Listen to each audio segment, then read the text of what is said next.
Gymnosperm. Gymnosperm, इससे 36 सवाल पूछे गए हैं। जिम्नोस्पर्म, जिम्नोस अनावृत स्पर्म बीज ऐसे पौधे हैं जिनमें बीजांड अंडाशय भित्ति से ढके हुए नहीं होते हैं और ये निषेचन से पूर्व तथा बाद में भी अनावृत ही रहते हैं। जिम्नोस्पर्म में मध्यम अथवा लंबे वृक्ष तथा झाड़ियाँ होती हैं। जिम्नोस्पर्म का सिकोआ वृक्ष सबसे लंबा है। इनकी मूल प्रायः मूसला मूल होती हैं। इनके कुछ जीनस की मूल कवक से सहयोग कर लेती हैं, जिसे कवक मूल कहते हैं। उदाहरण पाइनस। जबकि कुछ अन्यों की छोटी विशिष्ट मूल नाइट्रोजन स्थिर करने वाले साइनोबैक्टीरिया के साथ सहयोग कर लेती हैं, जिसे प्रवाल मूल कहते हैं। उदाहरण साइकस। इसके तने अशाखित साइकस अथवा शाखित पाइनस सीड्रस होते हैं। इनकी पत्तियां सरल तथा संयुक्त होती हैं। साइकस में पिच्छाकार पत्तियां कुछ वर्षों तक रहती हैं। जिम्नोस्पर्म में पत्तियां अधिक ताप तथा नमी तथा वायु को सहन कर सकती हैं। शंक्वाकार पौधों में पत्तियां सुई की तरह होती हैं।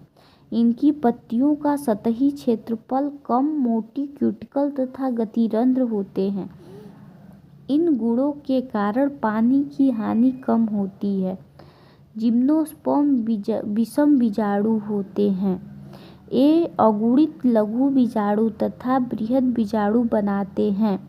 बीजाणुधानी में दो प्रकार के बीजाणु उत्पन्न होते हैं।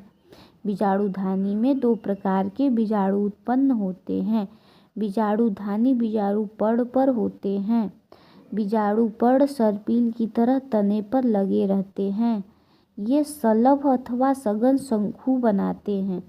शलभ और सरल शंकु बनाते हैं। जिम्नोस्पर्म जो होते हैं शलथ अथवा सघन शंकु बनाते हैं। शंकु जिन पर लघु बीजाणुपर्ण तथा लघु बीजाणुधानी होते हैं उन्हें लघु बीजाणुधानिक अथवा नर शंकु कहते हैं। प्रत्येक लघु बीजाणु से नर युग्मकोद्भिद संतति उत्पन्न होती हैं, जो बहुत ही न्यूनीकृत होती हैं और यह कुछ ही कोशिकाओं में सीमित रहती हैं।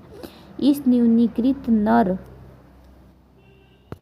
न्यूनीकृत नर युग्मकोद्भिद को परागण कहते हैं। परागकणों का विकास लघु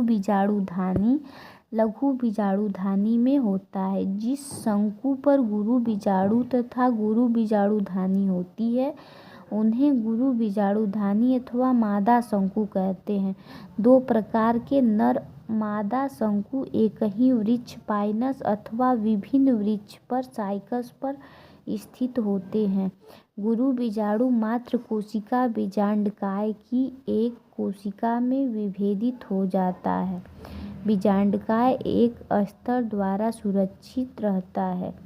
इस संघनन रचना को बीजांड कहते हैं। बीजांड गुरु बीजाणुपर्ण पर होते हैं, जो एक गुच्छा बनाकर मादा शंकु बनाते हैं। गुरु बीजाणु मात्र कोशिका में मियासिस द्वारा 4 गुरु बीजाणु बन जाते हैं। गुरु बीजाणुधानी बीजांडकाय स्थित अकेला गुरु बीजाणु मादा युग्मकोद्भिद में विकसित होता है। इसमें 2 अथवा 2 से अधिक स्त्रीधानी अथवा मादा जनन अंग होते हैं। बहुकोशिक मादा युग्मकोद्भिद भी गुरु बीजाणु में ही रह जाता है। जिम्नोस्पर्म में दोनों ही नर तथा मादा युग्मकोद्भिद ब्रायोफाइटा तथा टेरिडोफाइटा की तरह स्वतंत्र नहीं होते हैं।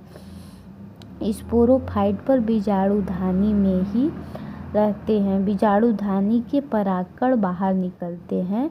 ये गुरु बीजाणुपर्ण पर स्थित बीजांड के छिद्र तक हवा द्वारा ले जाए जाते हैं। परागकण से एक परागनली बनती है जिसमें नर युग्मक होता है।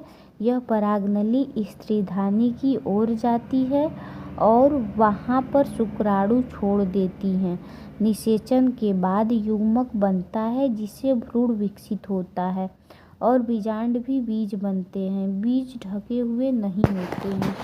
पहला वाला ये क्या है, साइकस, ये पहला साइकस का चित्र है, ये है साइकस। और दूसरा है पाइनस, ये पाइनस है। और तीसरा वाला क्या है, गिंगगो, ये गिंगगो का चित्र है जिसमें बामन शाखा, लंब पर्व और बीज होते हैं।